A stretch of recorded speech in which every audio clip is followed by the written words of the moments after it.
पृथ्वी पर श्री अयोध्या धाम, श्री वृंदावन धाम और श्री काशी जी, ये पृथ्वी का भाग नहीं है। क्या है? बोले ये तो जो अयोध्या है ये नित्य साकेत का साकेत ही है।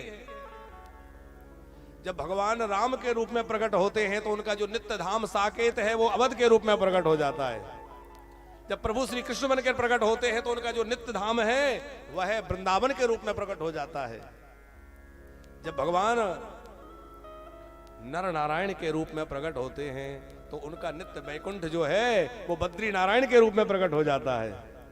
तो जब भगवान का अवतार होता है तो केवल भगवान का अवतार नहीं, उनके परिकरों का, उनके धाम का, सबका अवतार होता है। तो अयोध्या जो है वो उनका निज धाम साकेत ही भूमि पर प्रकट हुआ है। अयोध्या का अर्थ क्या है? ना योध्या कश्चिदति अयोध्या, युद्ध में जिसको किसी भी प्रकार जीता ना जा सके वो अयोध्या। अथवा अवध दूसरा नाम है।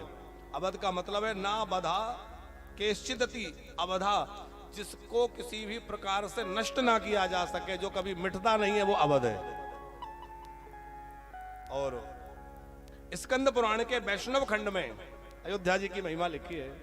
वहां लिखा है, बहुत ध्यान से सुनिएगा, मनवंतर सहस्त्रेस्तु काशी भासेस्तु यत फलम तद फलम संवापनोति सरयू दर्शने कृते।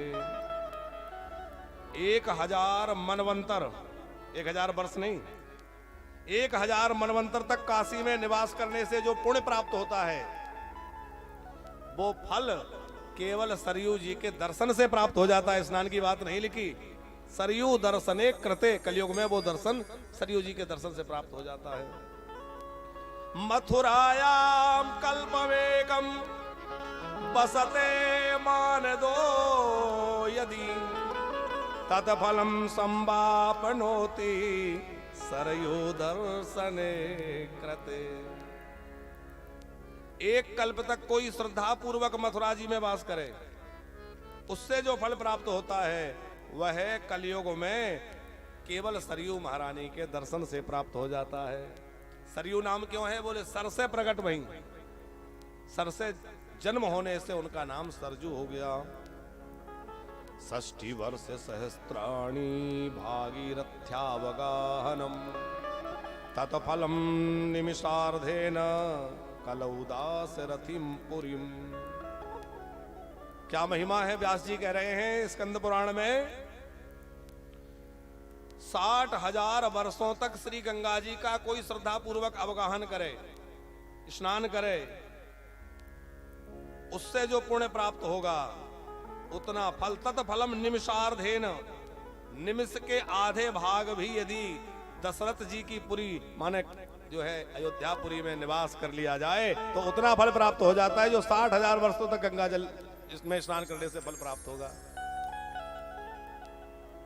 7 जो मोक्षदायिनी पुरियां हैं, कौन कौन सी हैं जानते हैं आप लोग? अयोध्या, मथुरा, माया, काशी, कांची, अवंतिका, द्वारावती तथा गेया, सप्त मोक्षदायका। ये 7 मोक्षदायिनी पुरियां हैं। उसमें प्रथम नंबर पर नाम किसका है?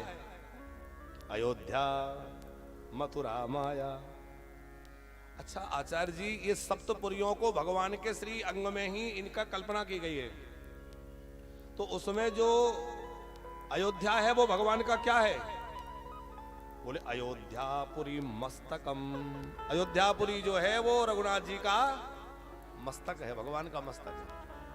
सब पुरियों का वर्णन है, कौन सी पुरी का स्थान कहाँ है, तो अयोध्या का स्थान मस्तक, और मस्तक सबसे ऊपर होता है, इसलिए अयोध्या सबसे पहले कही गई है। कहां विराजमान है अयोध्या? विष्णु सुदर्शने चक्रे स्थिता पुण्य करी स्थित। भगवान विष्णु के सुदर्शन चक्र पर अयोध्या जी बसी हुई है। तो बड़ा अद्भुत धाम अयोध्या धाम है। अवध की वंदना गोस्वामी जी ने की है, और फिर राज परिवार की वंदना में पहले दशरथ जी की वंदना नहीं, क्योंकि मां का स्थान बड़ा है, हम पहले कह चुके, तो पहले माता जी की वंदना की।